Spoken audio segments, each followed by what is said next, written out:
Okay, let's make a start. We are 7th of December. Thank you everyone for turning up. This is office hours, and we are 7 p.m. in the UK. So I don't know where everyone is all around the world. There's people coming in still. Mexico and France just rocked in.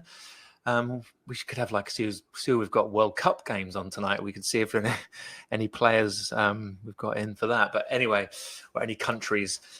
So everyone, this is office hours. This is your chance where we can answer your questions that you've submitted prior to this. We'll try and answer them as well as they go through this webinar. You've got myself and Kevin. My name's David. You've got Kevin on here as well. So if you're new and you don't know who we are, we run the webinars here at OptimizePress. You might see us in and out of various emails, support tickets, and forums and Facebook groups where Kev hangs out a lot and gets bombarded with lots of support questions, right, Kev? Oh, yeah.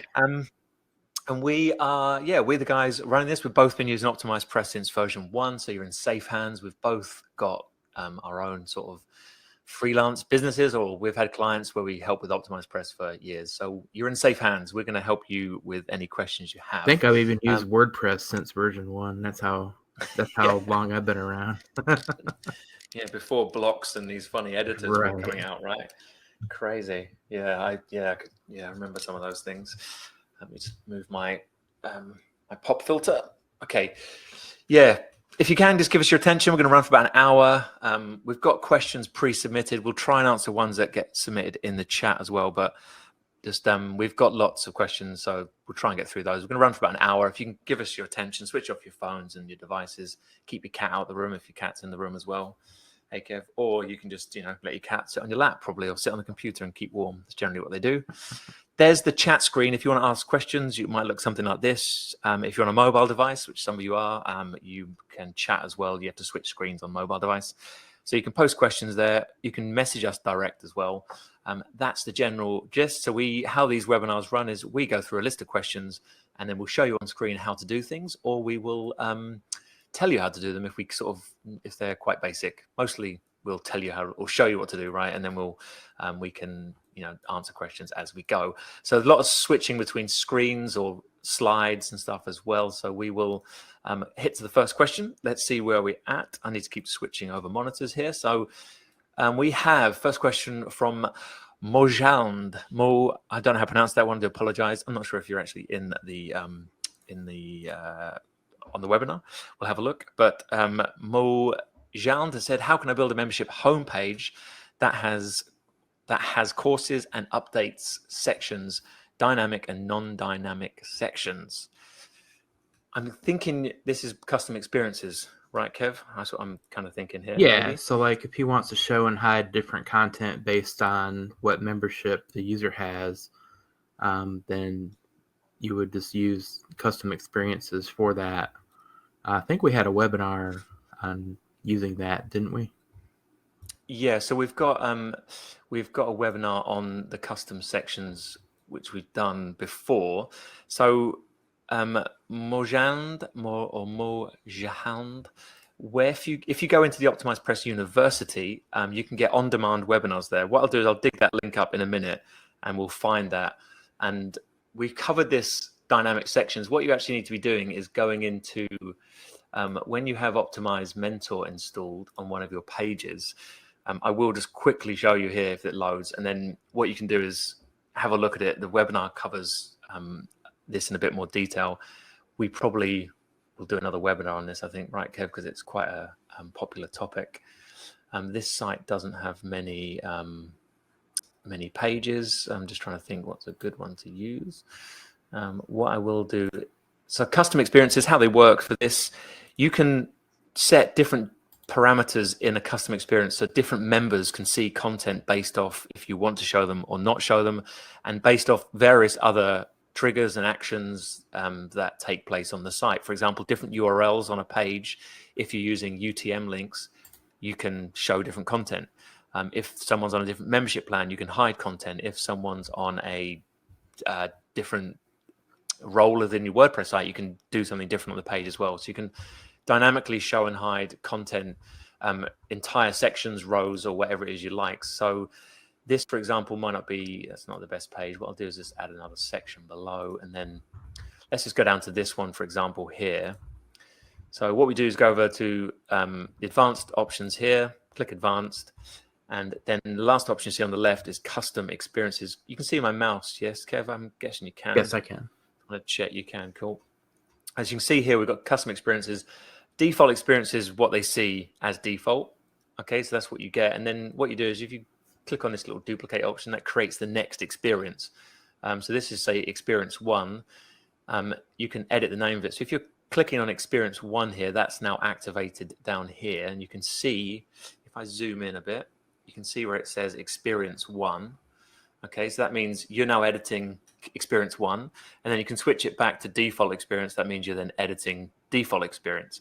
So if I switch to experience 1 in this example and then just say hello like that, you can see if I switch back to default, that shows the default, and that's experience 1.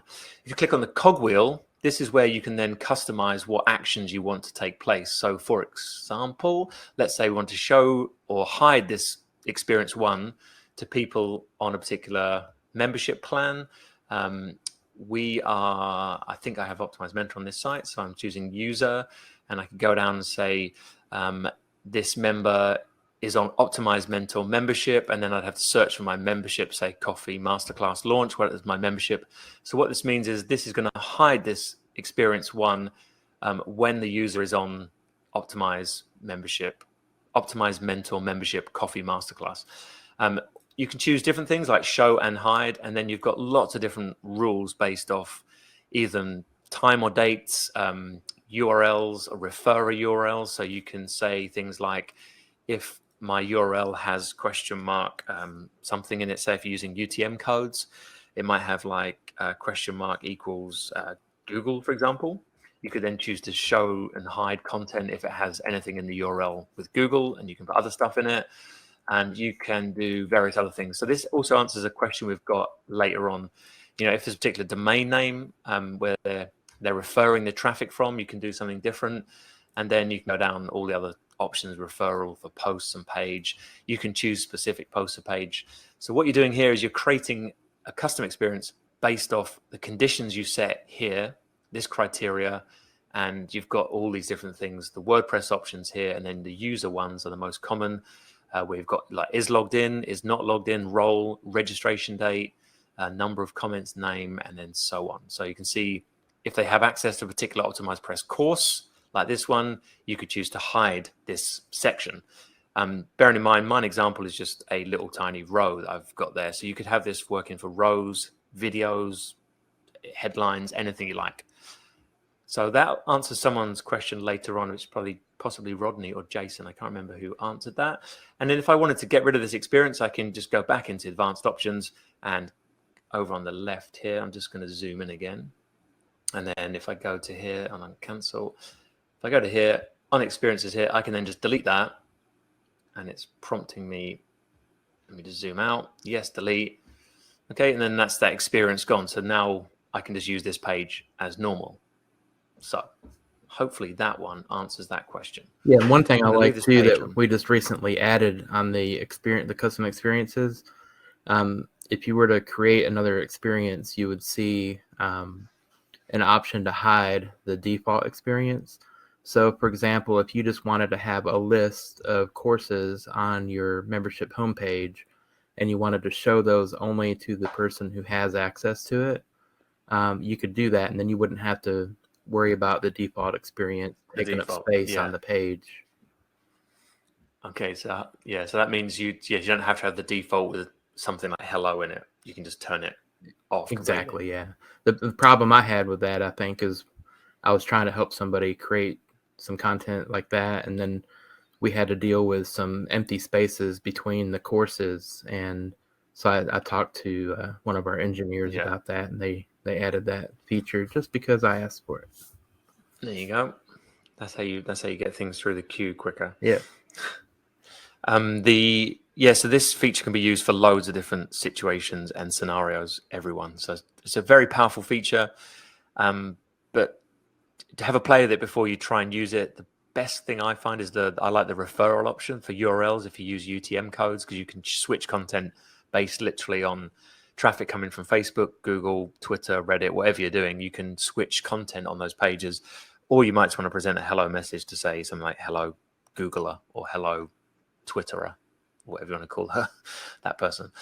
Okay, let's go on. Next one, how to pass name and name of member so that when they log in the headline welcomes them. Yes, personalization, question mark. Yes, so we answered this on a previous webinar, but I'm going to show you now because we couldn't find the webinar. I was looking for it. I can't remember which, I don't know if it was on a webinar or if it was actually on a, sorry, an office hours webinar, or if it was on one of these webinars. Sorry, a previous webinar. We couldn't find it. I'm going to show you now. Kev will tell me if I'm doing it wrong. I'm just going to get rid of that because we can see this much easier. So here's my headline. Let me just change this to white. Let's just say this said, hello. Hello. I just put name like that for now. What we then want to do is, I'll just make this bigger as well so you can all see it. So he's going to decrease this, crank the size up here. And I might just pull it down the page a bit. Let's just pull it a bit of spacing. This was Jason. I'm not sure if Jason is on the webinar. I always like to look and see if someone is on here. I think Jay or John. Anyway, so what we do is we just highlight this and we go to this option here, which you can see. Let me just open up my Zoom again so I can zoom in for you, like so. So we highlight that and we're picking this option here, which is a database icon. We click on that and then it asks you here which category do you want to use. So we're going to use WordPress and we want to find current username, and then that will pull in our current username for the, that's right, Kev. I thought I was looking for OptimizeMentor, Kev. That is right, isn't it? It's going to pull in our username. Yeah, you could do, I think under WordPress, current username. And that just pulls the, I think, the first name field from the WordPress user. Cool. So that is how you do it, right? Yeah. I had a feeling I thought I was going to see OptimizeMentor username for some reason. I don't think we have that in there yet. I think we're probably going to add that eventually.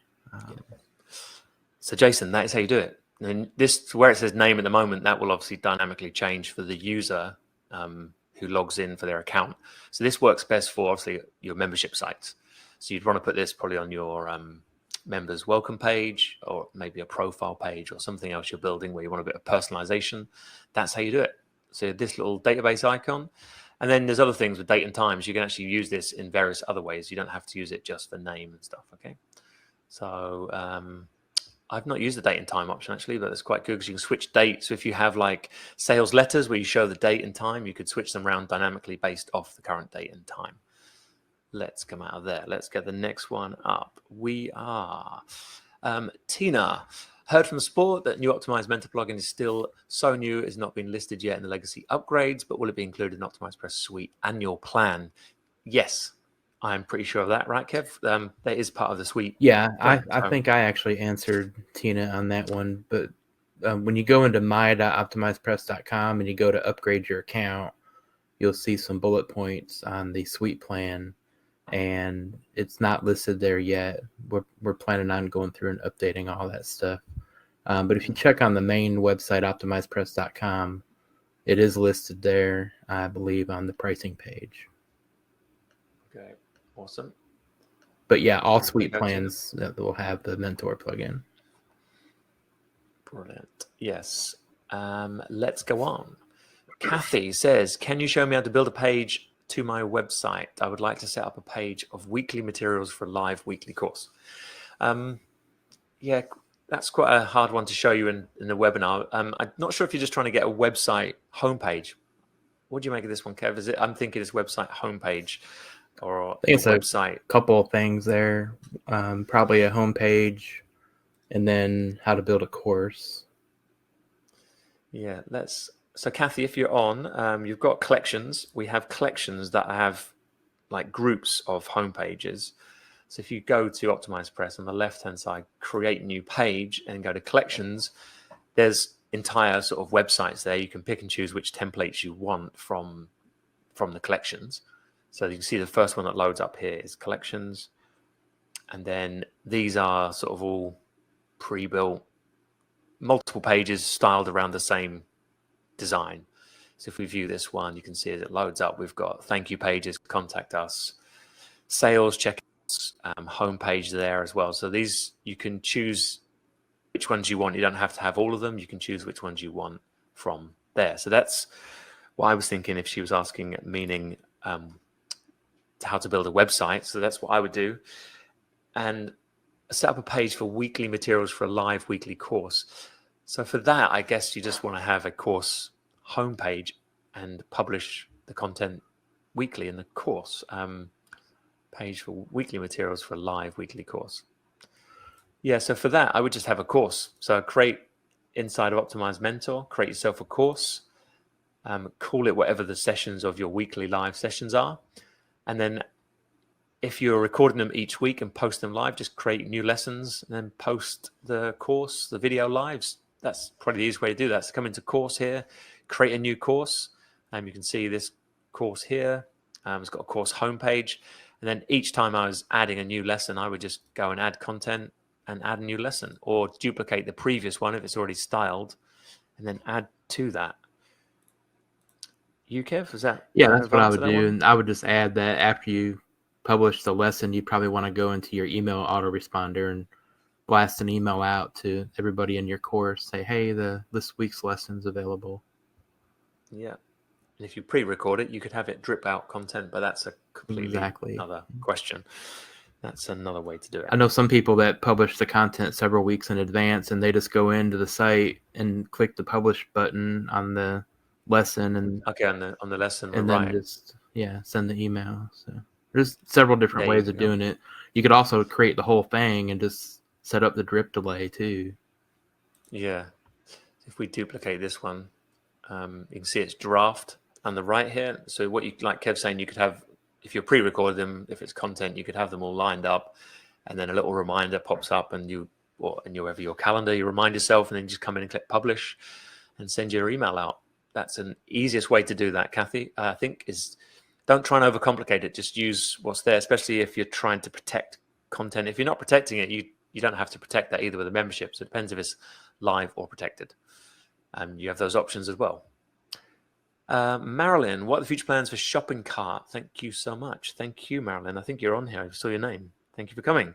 Yeah, we don't have future plans as such for development of it becoming a shopping cart like another shopping cart sort of plugin. We're really focusing on the checkout experience. So Kev said before on previous sessions, we're doing the double-step checkout process.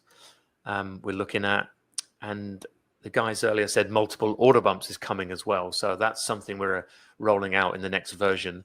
I think it's two-step checkout, isn't it? That's the next version, Kev, which is where people we have another step checkout in the page. There's a wide range of new features planned after the holiday season. I think we'll start releasing those in phases. I'm not sure what's going to come first or second, but we're going to have the two-step checkout and multiple order bumps, like you said, and probably more payment gateways, but I'm not sure what exactly is coming with that yet. Yes, so there you go, Marilyn. We obviously just trying to focus more on we're not trying to be a shopping cart at this point, like we're like WooCommerce or Shopify or something like that. We're focusing really on the checkout experience. So you possibly will be able to add multiple products to that checkout page. Whether that's going to be introduced as well, I'm not sure. But that might be. So they're the main things: is a two-step checkout process and the multiple order bumps, which would be nice. Okay, we've got a couple of questions. This was from James, I think, or it said James, but I think it's James. This is, are ebooks best way to get signups to your email? What are breadcrumbs on the site? And is it OptimizePress a standalone platform? There's quite a few questions from James. I'll skim over these ones, actually. Are ebooks the best way to get signups? Yes. I would say ebooks, any kind of free video course, free training, free resource, checklist. So not necessarily ebooks as such, but something valuable. It doesn't actually matter too much what it is, as long as it's valuable and people want it and they're going to learn something from it. So, that's what I would say for that one. There's no, you obviously got to test your audience. There's no right or wrong in this. You've got to find out what works. Take someone from a transformation from A to B the quickest as possible, and if it's valuable, they'll sign up and get that. What are breadcrumbs on the site? I'm guessing, Kev, is he referring to the OptimizeMentor site for this one? I would have thought. Well, we actually have a breadcrumb trail element. Yes. And what that does, if you have, like in a course, for example, if you have the course homepage, the module, and some lessons, if you're on a lesson page and you drop in the breadcrumb trail element, then it'll show links to the module and the course homepage, and also show the title for the page that you're currently on, or what lesson you're on. So any pages on your site where you have sub pages, or what they call child pages. Yes, it works without OptimizeMentor. Exactly. It works within the WordPress structure, doesn't it? Yeah, you could use that anywhere on your site. I'm sure I've added them onto this course page, but we'll have a quick look when it loads up. And yes, there you go. These are breadcrumbs. Yep. So if anyone's familiar or not familiar, that's what we're talking about. This is an element. On the left-hand side, you can choose breadcrumbs, and that works in the default pages. You don't have to have OptimizeMentor. You just got to make sure your page is assigned under another page on the parent and child pages. If you're not familiar with that, don't worry about it until you need to use breadcrumbs. But they are, I'll show you in a second. So effectively, this one, lesson 1, is in introduction, which is in Coffee Masterclass, and it creates these nice little breadcrumb trails. You can navigate around this site, and you can usually see by going to quick edit if what your parent, you can see this one has a parent page. So if I move this page to be somewhere else, it would then sit underneath. It becomes a child page of a parent page. But I won't go into that one. That might be a bit too complicated. And is OptimizePress standalone platform? Yes, we are a standalone platform. We have plugins that run. You install those plugins, via our dashboard. You add the plugins into your OptimizePress dashboard, and then you can use them depending on which version of OptimizePress you buy. But it is a standalone platform, yes. Yeah, OptimizePress does require WordPress, though. So yes, depends on the question, why the question was asked. I mean, it is a standalone platform in the sense that you don't have to really have any other plugins, but at the same time, it's not like a SaaS platform where you don't need to have something like WordPress. So you have to have WordPress, the self-hosted version of that, to use OptimizePress. But once you have that, there's nothing else that's actually required to use any of the features we have. There you go. Yes, thanks, Kev. That it's always a very good point to bring up. I was just assuming people know that, but I know they don't actually. We have a lot of people who buy OptimizePress and aren't familiar with WordPress. Yeah. I saw Tina's come in the room, and Tina, your question was answered earlier on, I think. Just looking through the list of names of people here. James also said, what are the general plugins would be recommended? Recommended hosting for someone starting out online. I'm going to recommended plugins.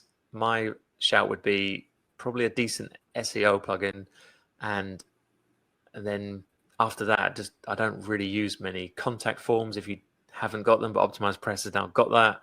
I really don't use many other plugins. Kev might have. Kev, what's your answer on that one? Any recommended plugins? I've turned off all my caching ones now. Well, I don't have those. I mean, it just really depends on what you want to accomplish with the site. There's not really any specific set of plugins that we would just recommend for everybody that uses OptimizePress. I mean, if your goal is to get listed in Google, definitely, like Dave said, you want to have a decent SEO plugin like Yoast or Rank Math. And I think they're the two, really, aren't they? If your security is important to you, then something like WordFence or iTheme security would be good as well. And then from there, it just really depends on what other functionality you want besides OptimizePress. Yeah. So just think about every plugin you get. What does it do? Does it slow the site down? Mm-hmm. Is it essential for a particular butterfly to go across the screen, or whatever it is you're using it for? That's the main thing. So it's got to play an important role and be a benefit actually to your customer visiting the site. Yeah, exactly. And a word of advice on that: if you get to the point where you look up one day and you see you have like 45 or 50 plugins installed, get rid of a bunch of them because you don't need them all. Yeah, you do not. We visit a lot of sites that have that. Also, I suppose actually, I should also say some of the plugins. When I was thinking the front end, some of the plugins I do have are more back end, like Google Tag stuff or analytic things that tweak things that made me, or I can pull stuff out of the database or fire webhooks and things around. But again, OptimizePress can do that now. So I don't generally I keep a site quite minimal. So, and hosting, who do you recommend for hosting, Kev? I would just say anyone is $10 and above. Yeah, I don't know why I always look at the money value for that. OptimizePress works on most web hosts. I would try to avoid using something like GoDaddy, but other than that, SiteGround or Bluehost, HostGator, they're all okay to start with. SiteGround would be my choice out of all three of those if I had to choose one. If you're looking for something more powerful later on, then you could go to like Kinsta or Rocket.net, which I think is what we're using on some of our sites now. And other ones like KnownHost or A2hosting.com are pretty good. The idea is to really pay for a dedicated server, so $10 to $15 a month at least. Don't go for a cheap. We're not saying GoDaddy's a bad solution, but we have issues with their host. We can't configure it. Some people who just have WordPress running on it might be fine, but we have issues trying to configure it. I use Cloudways. They are $10 a month. You can scale it upwards. You can't scale down, but you can scale up. So if you start growing a site heavily, but again, Kev finds that has caching issues with Cloudways, right? I'm using DigitalOcean actually through Cloudways. So, but everyone, I've turned off all the caching, so now I use the OptimizePress caching on it. I think I turned it off on all my sites. That's got varnish caching on it. Yeah. So Cloudways, good thing about Cloudways I like is that it's just a server. There's no cPanel rubbish like that. You have a server, complete server. You install it on it, but you can choose from like all the top hosts like Google and all the others. All of them are on there, like 5 or 6 really high, expensive hosts if you really want to get that big. But you're then talking $30, $40, $50 a month, so you don't need that at all. It's probably overkill for most people. Yeah, I don't think Cloudways cache really does anything right now as far as causing problems. I think a couple of years ago when I tried them, there was probably some issues back then, but I'm pretty sure those have all been sorted out by now. Yeah, they're constantly upgrading, but I just find it because I can pick and choose any server company. Yeah. So it's quite good to scale on. And if you don't want the Windows hosting and cPanel and stuff. Yeah, I had one on Vultr on there, and it was pretty good. Vultr, the speed was great, and the only issue I had was with the caching, but I haven't heard of any issues like that recently, and I have one of my clients and friends using Cloudways, and they like it. So. Yeah, some of these big hosts aren't really. They're more for enterprise type sites that are probably getting high traffic every month. So there you go, James. That was the one hosting. It comes up quite a lot. SiteGround is easy. Just pick something decent or get a server. Buy a dedicated server if you can afford it. The low cost ones aren't that great. Rodney, your question: can you guys make it so hidden field data can be transferred via webhook opt-in forms? So hidden field data to be transferred via webhook.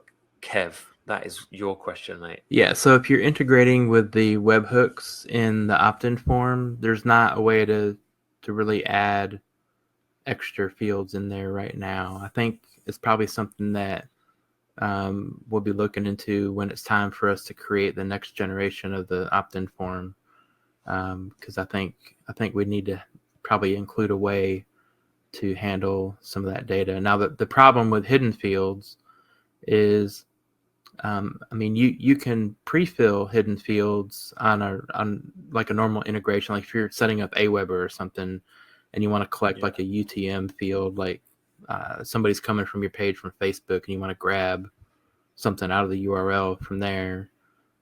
you could do that and populate a hidden field, and you could pass that data back to Aweber.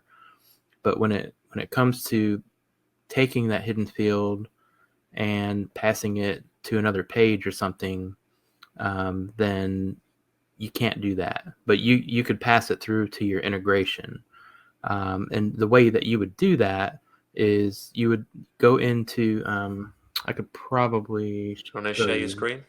Yeah, give me just a second here. I haven't shared my screen on this yet, I don't think. Yeah, hopefully it works, eh? Let's see. Okay. So this is quite technical for people if you don't understand what webhooks are. This is webhooks are a way of pulling data from any, like things like forms in the site, to anything really that has where there's parameters you can pull information from. They're more likely used in where there's like forms and lots of content, and you can use the webhooks to then fire that data or pull it into another platform, like via APIs or Zapier or something like that. So, for example, Zapier allows you to create webhook. My site's kind of wonky right now. Let me just create a new page. Yeah, go for it. Yeah, so Zapier, you can create a webhook URL, and then you connect that to OptimizePress, and then you can choose what data you want to take from that webhook. Things like names, emails.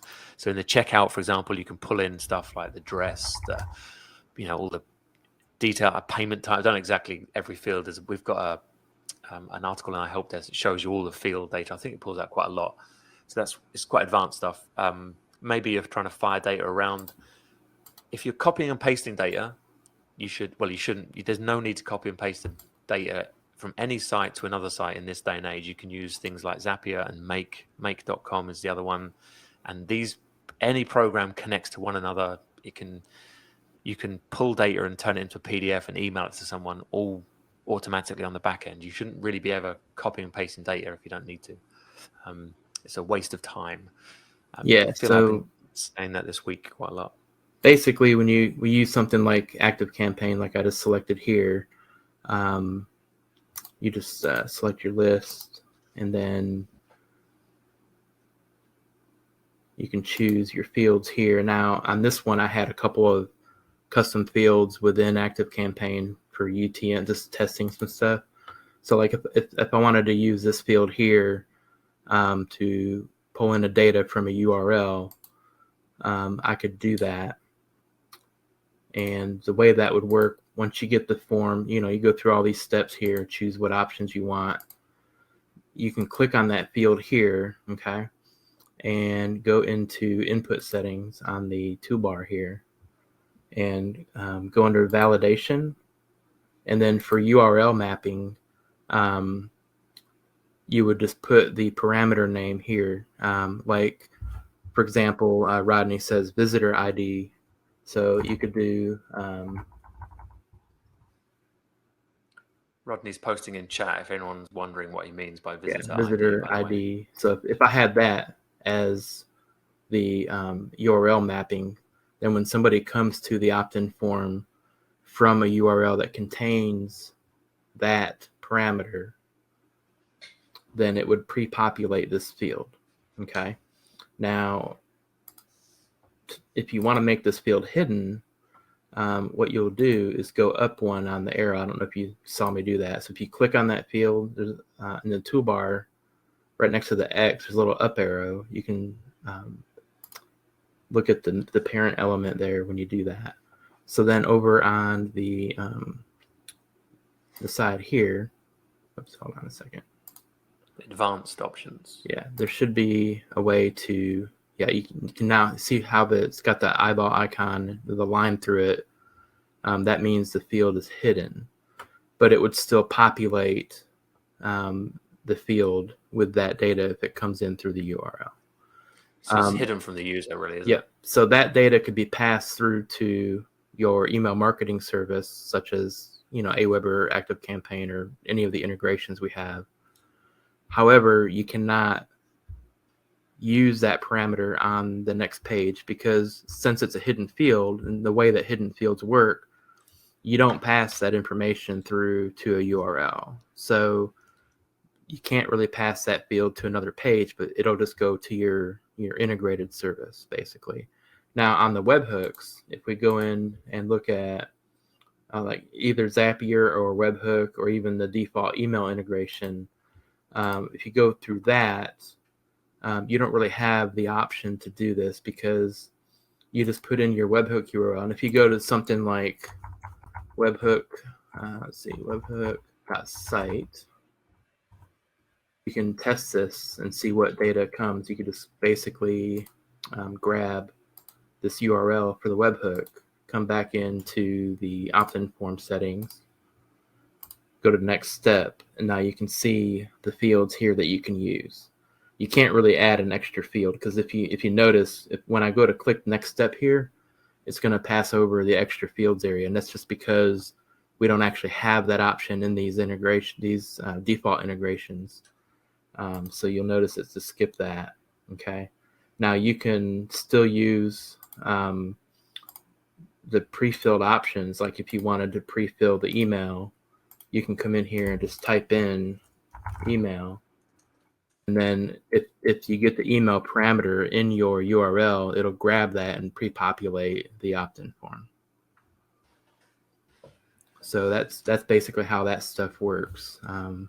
Not quite sure exactly what you were wanting there, Rodney, but I think I covered about every way that's possible here.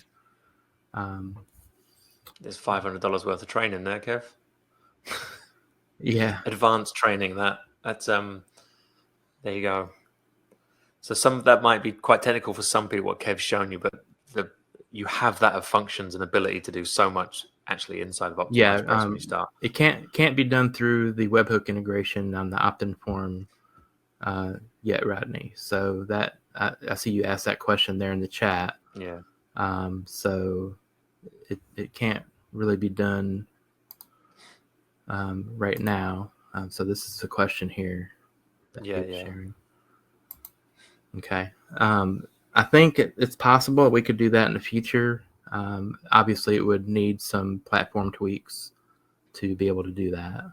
But I've tried to do that myself.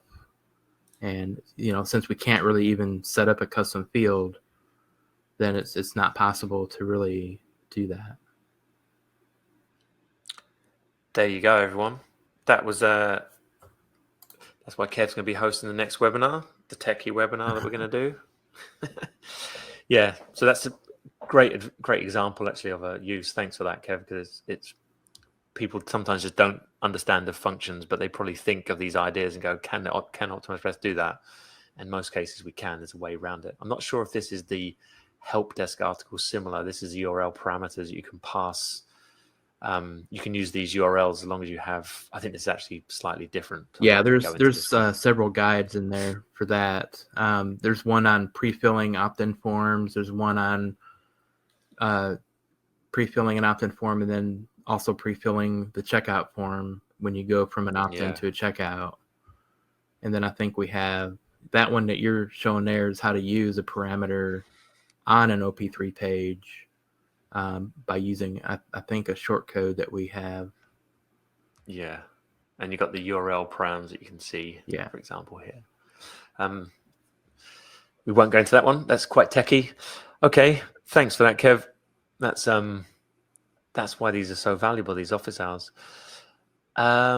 Okay, from John, will there be an easier blog post integration option retaining OP3 theming that could use templates in OP3? And do you have any plans for a website style of page integration as well as landing page and funnel pages? Yeah, I think we're working on something like that, aren't we? Yeah, we're doing a blogging. We've got a blog element coming out that pulls in all your blog posts. You didn't hear that from me, but that's coming out. That's similar, but for retaining the OP theme, I'm not sure if he's sort of regarding to the actual themes of OptimizePress. That could use the templates in OP3. I think what he's asking is like if we're planning on releasing a feature like some of the other page builders have, like a theme builder. Yeah. I don't really think that that's something that we would be doing anytime soon, but no. There's been some discussion on it, and I just don't think it's been finalized or a decision made. I do think that if we do something like that, it's going to be different and it's going to work in a more simplified way. Because one of the problems with theme builders out there right now is just the fact that they're so complex to use. When we build features, we don't just copy what other page builders do. We look at it and be like, okay, well, how can we make that better or what easier value to has it use? got? Yeah, how many people would want to be using it and would use it, and how much support would it generate? Yeah, exactly. So I mean, it's got to be easy. I think will we have something like that in the future? Probably, but I obviously, because I haven't seen anything done on it yet, I can't really say what exactly it would look like or what it would do or what it would compare to. It probably, like we built a new membership plugin. There's really no membership plugin out there that does the exact same thing that ours does. There's no page builder that works exactly the way that ours does. So we're not out to just copy other platforms' features. If we do something, we want to make it in a way that makes sense for what OptimizePress is and how that feature could be used.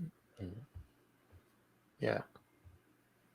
And how it and does it tie in with what we're doing and the customers who would use it? And exactly. Yeah, it's not just a theme builder. Yeah, that's just quite a trend at the moment, I guess. The next question about website, I think that I don't know the same as before. We have the collections that have website style pages in there, John. So you can go and look through collections, and we're rolling out new collections. I think there's another one coming out very soon, like another style.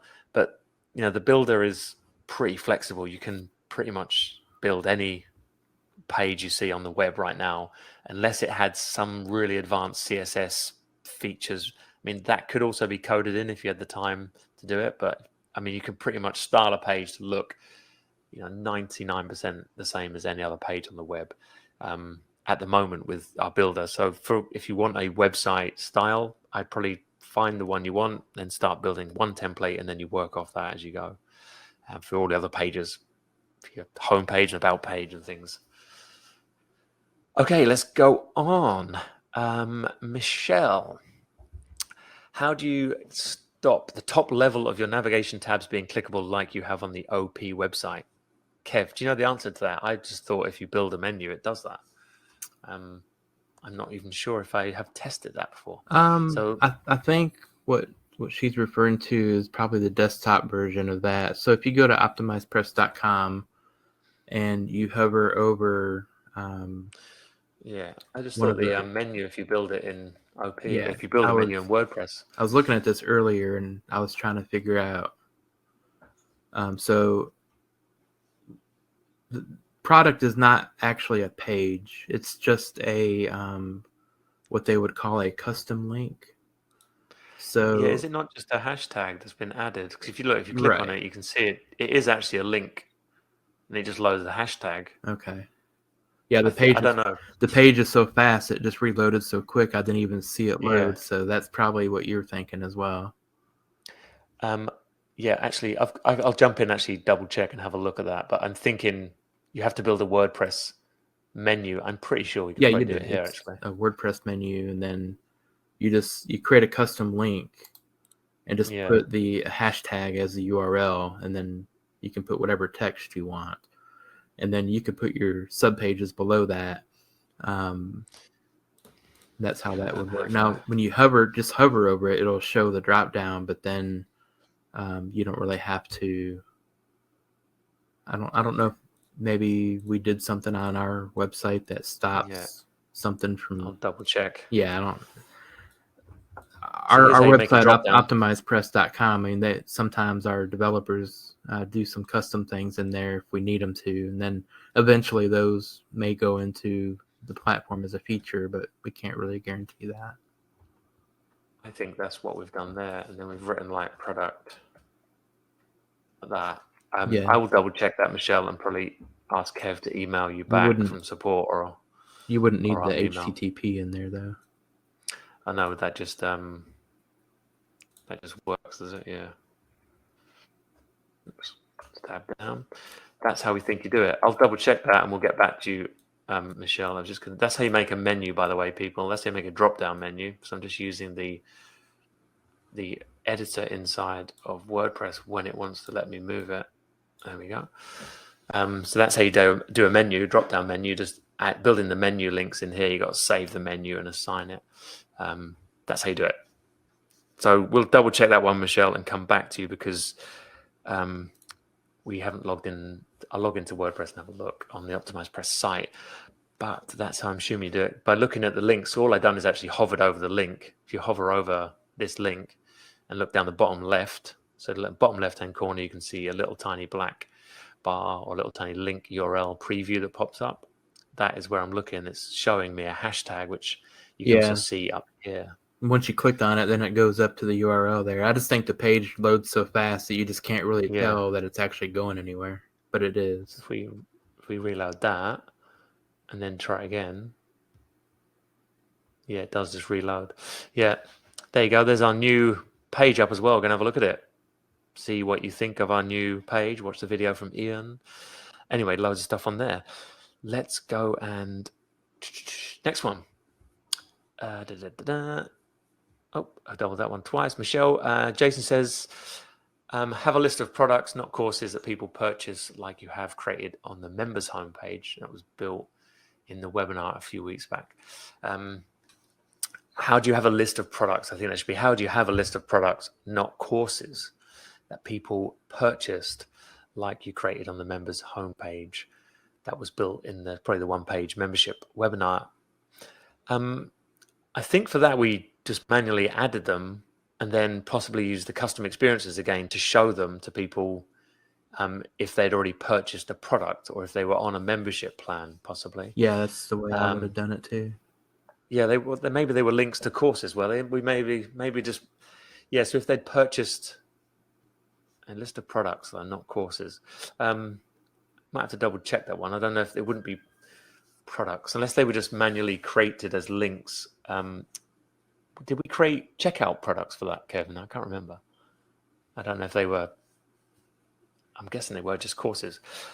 Sorry, Jason, my mind is. That's a little bit further back than my memory goes. Yeah. To be clear on that. I've done quite a few similar to that. Yeah, similar of either products or courses. Generally, if there's a way of showing a list of things that people have or have not purchased, we'd use custom experiences.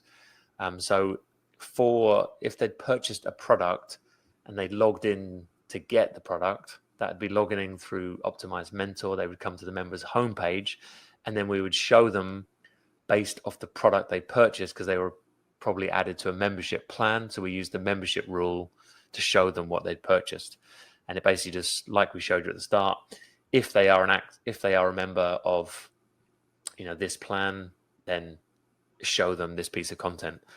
I'm pretty sure that's all we had done for that one. But Jason, if you are you're not on, if you are listening to this replay, just if you want to put it in a bit more detail, or even show us the webinar it was, and we can look back over and find out exactly how we done it for you. So reach out to us. Oh yes, so sorry. This is going on from his question. I forgot his question was quite long. It said, "I want to hide content," and that was it. Same until someone has access to it, and that's what we're doing. Custom experiences. And he's saying, I'm not looking to tease it to my customers because I don't know or understand how to redirect to a specific page for that particular sales page if someone clicks on it. And they don't have access. I understand now. So yeah, basically, Jason, in a previous webinar, we showed the custom experiences, and there wasn't a way to hide the default experience.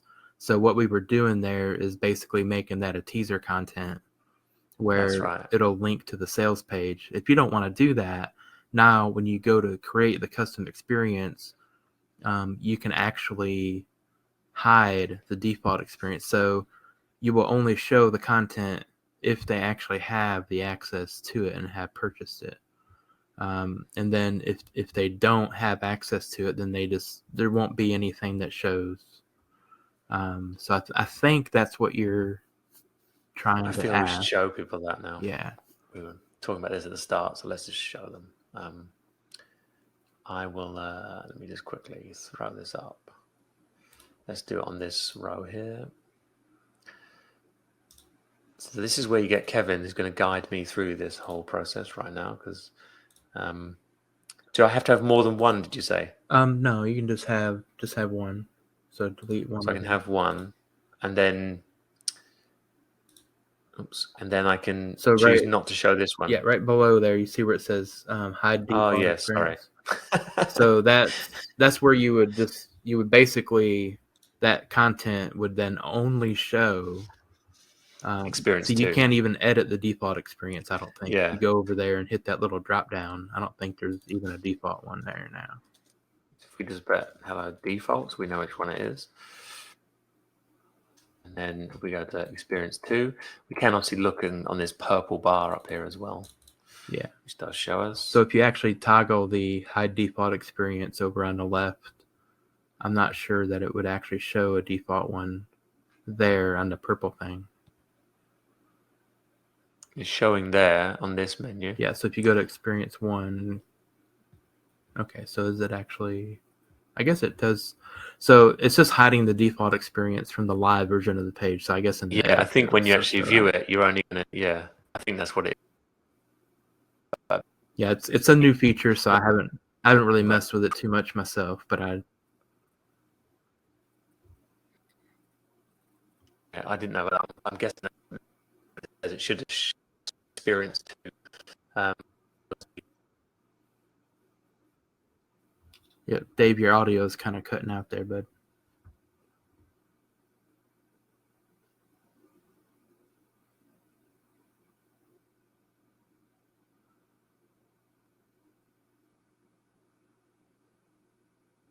Right, I think Dave's having a little bit of a technical issue there, so he'll probably be back in just a second.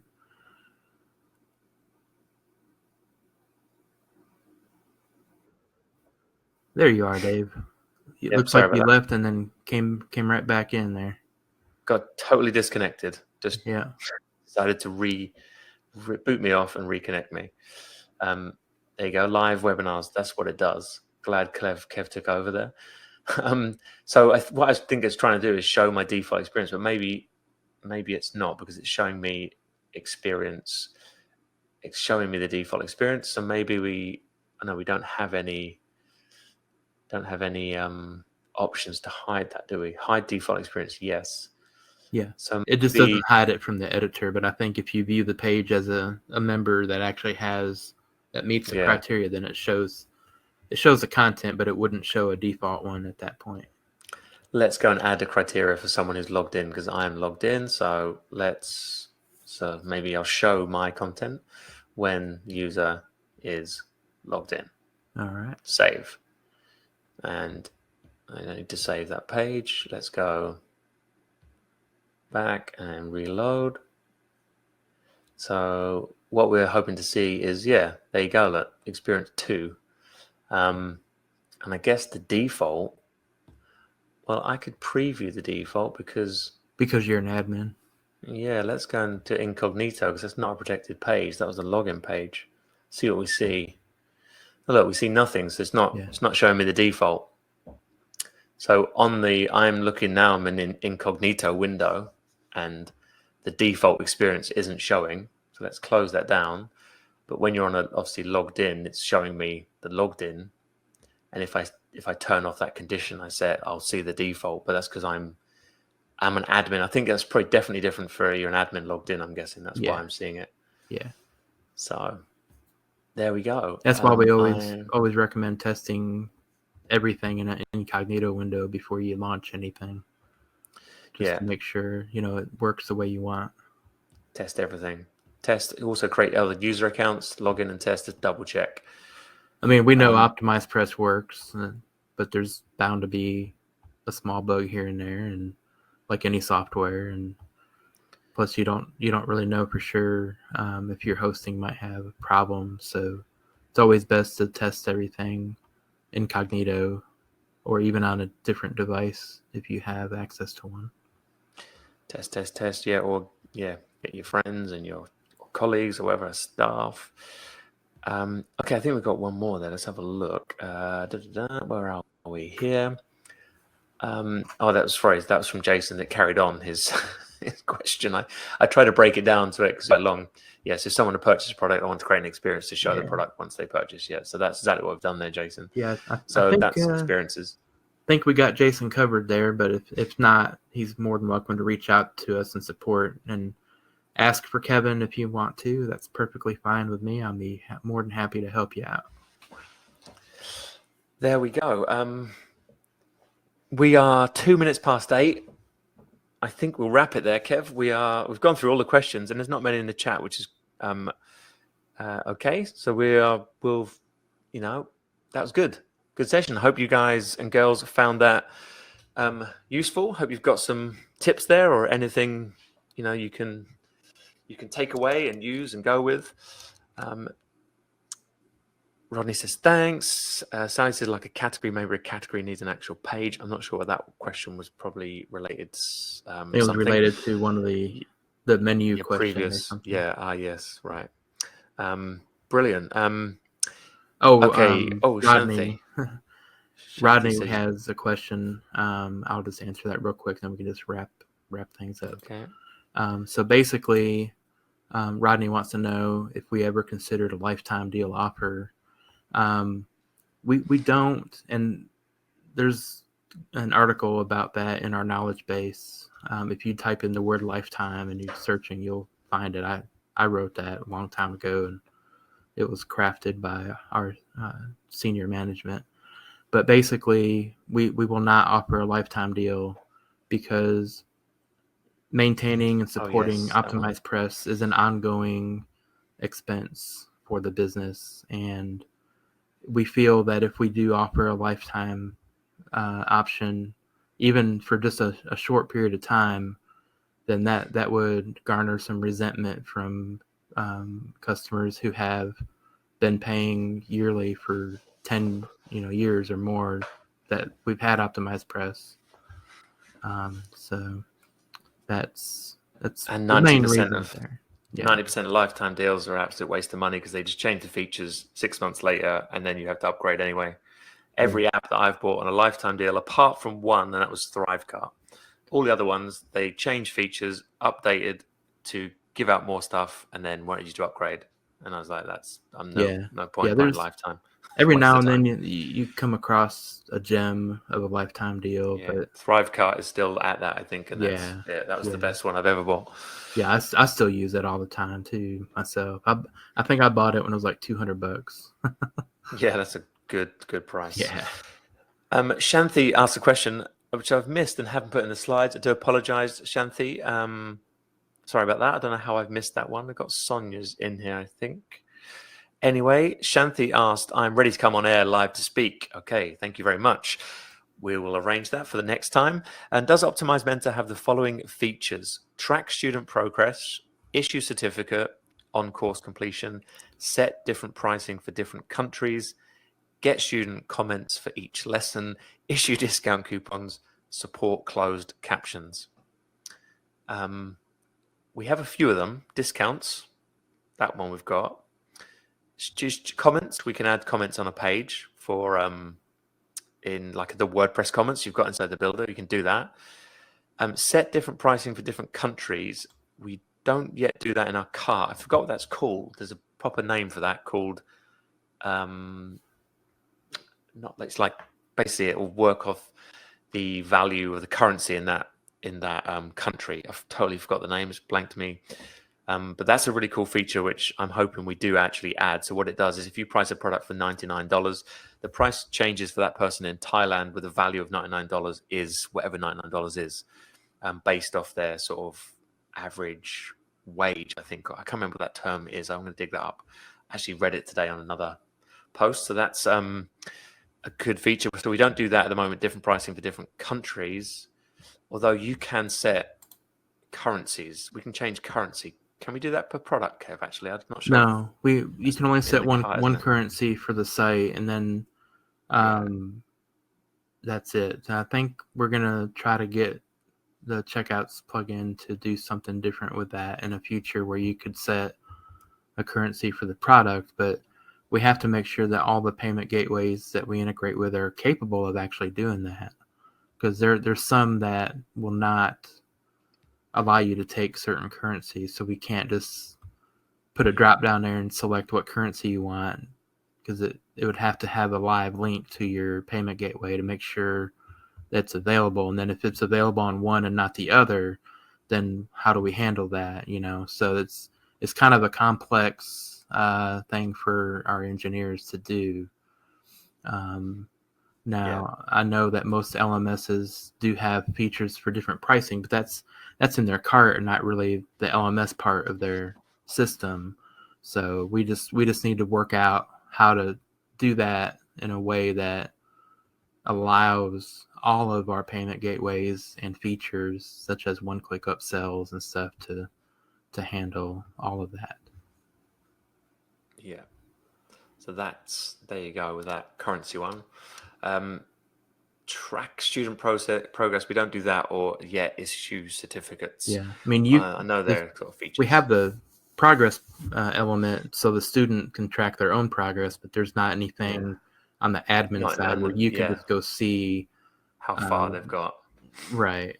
Yeah, and then all this stuff is, think about it like this, Shanti. So our plugin's been around for about 6 months now, and like LearnDash has been around for like maybe 10 years. So I think if you give us some time, we'll have a lot of these features that you're asking about. They just take time to make. Mm-hmm. You could use Make, like an automation called make.com, and run a PDF that generates a certificate style thing when someone completes. You could do that, but that's a bit more technical. Yeah. So there you go, Shanti. Apologize for missing yours. And Sonia, I think I've missed yours as well, which you've posted here. It's about the drip feeding. It's quite a complex question. Well, it's not a complex question, sorry. It's a complex answer. Can you do drip feeding with courses inside of OptimizeMentor? So not all modules of the course are released at once, and new modules become available to students every week. Yes, that is one of the features inside OptimizeMentor. So you can create a course, you can drip feed it based off any period of time you want, over a period of time, split by days, weeks, or months, set days even at different times of the day. You can do lots of that. I think we showed that on possibly the last office hours, did we, Kev, or was it on the webinar? Sonia, we'll dig up we'll dig up the replays either in a webinar inside OptimizePress University, or we briefly covered it on the last office hours. We'll dig that up and send it back to you, because there's lots of features in it, and it can be quite complicated. And you could drip daily, weekly, monthly, or even custom. You can drip it based on the date. You can drip it from a specific date. So like if you say Monday January 1st, 2023, and then you can have it drip every week after that or whatever. So, I mean, it's quite a complex system. I think maybe in the future we could just do a webinar on that alone. It'd probably take an hour and a half. So. Yeah, it's doable. You can even, that's with the show and hide content. You can even show and hide content based off different times of the year and dates as well. And you can pull all that stuff into the course. And Shanti says, so you plan to include other features over time? Yes, possibly. I'm not sure what's coming with the course completion. Yeah, we stuff, can't. But that is, we can't really guarantee anything specific, because Dave and I do some of the technical and marketing stuff, and I'm more of the technical person, answering support questions. So we don't really make decisions on the platform. We can definitely suggest features, and we do have feature requests in there for all of those. I'll definitely go back in and mark another vote for you on those features. There you go. We vote them up. We don't really get advised what decisions are made on exact features and stuff. It's just the nature of developing. Our developers want to make sure that, number one, they can do the feature, and then they investigate how to do it, and then they implement it, and then test it, and then once all that stuff passes our quality checks, then we can release it. But we don't really know exactly when they're coming out. We don't set specific dates because we don't want to rush anything out and have a half-baked platform, So we'll let I'll let the bosses decide. Yeah, and then I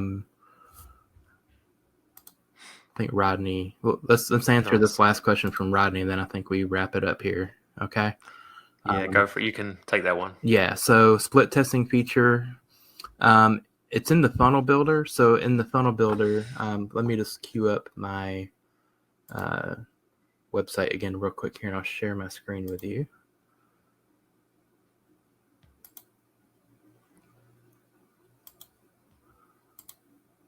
Okay, so in the funnel builder, if I wanted to do a split test of this sales page, for example, and you can do a split test on any page in your funnel, even every page if you want to.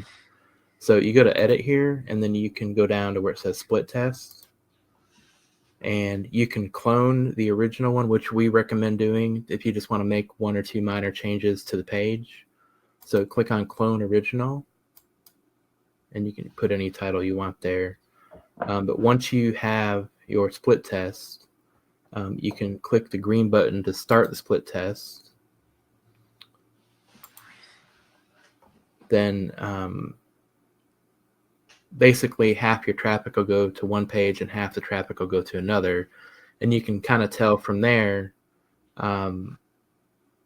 which one is performing better by the conversion rate. So like if you come back to your funnel visualizer, now you'll have a little split icon here at the top.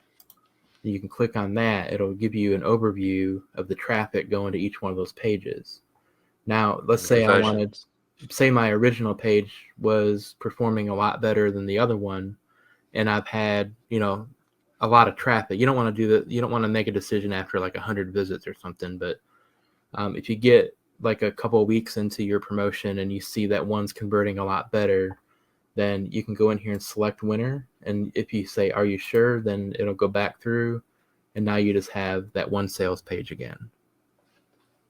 So automatically pick, or you pick that one, and it only then shows the traffic that one page, right? Exactly. So that's kind of like a little 2-minute crash course on split testing. But if you need more help with that, definitely we can go into that in further detail, maybe on another webinar or a support ticket if you need to. There you go. And that's part of the wrap it up there, Kev. That's part of the plan there, the funnel builder. I'm not quite sure which plan you're on, Rodney, but if you want the funnel builder and the membership plugin and all that stuff, you would definitely want to go with the suite plan. Yeah, so we have actually we have just increased the price of the suite plan, but we're going to be if you're existing customers, they'll be available. You still get it at the current the previous price. We'll tell you more about that soon. But if you're not on the suite plan yet and you were a previous customer, you probably want to. We'll look out for an email come from us. We'll be in touch with customers anyway. You're welcome, Marilyn. Thank you, everyone else. Kev, should we wrap it up there? I think we've covered a lot. I know you've obviously got. I think you've got some things on the side. Yeah, Sally, I answered as well. Your question there in the chat. Yes. Oh yeah, directory style. I missed that one earlier as well. Yeah. Brilliant. This will probably be the last one for this year, I think. I don't know if we've got any plan for the next weekend, and then the weekend after that, we're probably rolling into sort of Christmas time, right? Are we a couple of weeks? But I'm not sure if we've got any other webinars planned the rest of this year. We might do a last minute one, but I don't think we have, Kev. It'll be the new year, I think. Yeah, I think we're too close to the holidays now. Everybody is going to. No one's going to show up for a webinar. Yeah. Well, we don't think they are anyway. Dave told me he'll come and do a webinar on Christmas morning and dress as Santa Claus and eat his cookies and drink some milk. Wish everybody a Merry Christmas. And as long as it's oat milk, that's all that matters here in Brighton. There you go. Okay, everyone. Thank you so much for giving up your hour of your day, your morning, your evening, wherever you are. We really appreciate your time, and thank you, Kevin, as well. Great to have you on. It's so clear with a brand new microphone as well. Yeah, it's like the new webinar experience for me. It's an all new Kevin. Brilliant. Okay, well, we wish you all a great Christmas if you celebrate that, and an excellent New Year from everyone at OptimizePress. So thank you very much, and we will be back with these office hours because we like doing them, me and Kev, and we hope you guys like the experience. The replays will be up on YouTube, either tomorrow or the next day. we'll get this webinar wrapped up with all the question links are below. So just go to our YouTube channel. You can see them all. And for webinars, it's optimizepress.com/webinars. So thank you, everyone. Kevin, anything you want to say? No, just everybody have some happy holidays and happy new year, and we'll see y'all in 2023.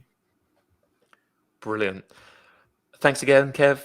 And it's goodbye from us. And yeah, have a great evening or day or wherever you are. Bye for now.